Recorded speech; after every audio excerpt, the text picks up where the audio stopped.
This car is most certainly not for everybody, so let's see what it's based on, what it drives like, and most importantly, is it for you? Hi, welcome back to the channel. Today we're taking a look at the Ocelot Locust because at the time of recording this is on sale.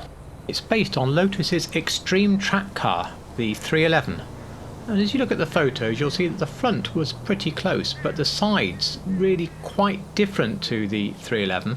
The rear is very similar but a bit different. It's actually taken from a concept Aston Martin. But overall, despite missing that big triangular black section on the sides and the shape, it still is very much obviously the 311. And the model you saw in the photos and the one I've based mine upon is a 430, so one of the more extreme editions of an already extreme car. The other change on the sides is of course that the doors open in the game, whereas in reality you have to inelegantly jump over the sills. As you can see from the prices above, this is not a cheap car, not even when it's on sale. Still, as well as its good looks, it does have a bespoke interior which looks really good and really quite close to the real car's interior, so if you go first person you really feel like you are driving a 311. I've only seen one of these for real. It was at a track day and the gentleman kindly let me sit in the car, so I clambered over and sat in, and once you're in it, it really does feel very much like a Lotus, only missing the windscreen, and I think that would make it a very hardcore road car, and I think that's why in Wikipedia they describe the road version as road legal. There was also a race car, so it's great to see that in the game you can get hold of loads of different liveries to make a race car. All is pretty easy and serene driving along this lovely curving mountain road at sunset, so it can be a little bit of a shock when perhaps something like that happens as you're going around a corner when you push it just that little bit too hard. We'll talk more about that during the track work. Other than that, these initial road impressions are of a very high gripping, decently fast car with good brakes and overall very much fun. Well, we've said it's a track day car, so I'm going to spend more time on the track with this than I normally would do because I really want to investigate very thoroughly exactly how it drives. Regular viewers will know that I just curate this down to the one best lap. I don't normally show things like this where going over the pavement destabilises the car so much that it spins. Well, that was the first lap, but let's see what happens on the second lap. Not going fantastically so far. Well, what's going on here is that Rockstar have done a wonderful job at reproducing this car, so let me explain.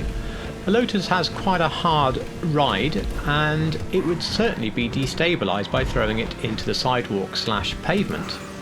Also, if a real Lotus hit the very strange bumps that are put in the city of this game, then it would indeed be jumping around into the air somewhat. And the car is mid-engine. Now if you take a mid-engine car and you start to lift it up in the middle of a corner, of course physics will take over and the back will overtake the front, a bit like it did there. Now, any Lotus is well known for its fantastic braking ability, which is brought about by having very good brakes on a very lightweight car. And as you watch it come up here towards this final turn, look how it wipes the speed off. Again, it's been replicated. So I would say this is driving just like a Lotus does. Fantastic, except that we are in a game with bumpy roads, a game where effectively we're asked to drive over the pavement / sidewalk.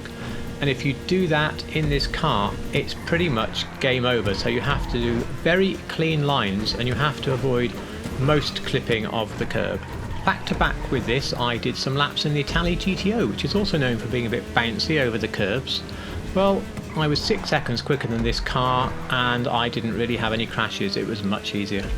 I should just add that both cars are fully maxed out on performance. So in summary, this is a really good looking car that will fit straight into your Lotus track or race car collection with no problems at all, and you'll be very happy. On the flip side, whilst the bulk of the driving, the braking, the acceleration and the cornering are excellent, the car can be so easily destabilised by bumps that you may find it extremely off-putting when you drive the car.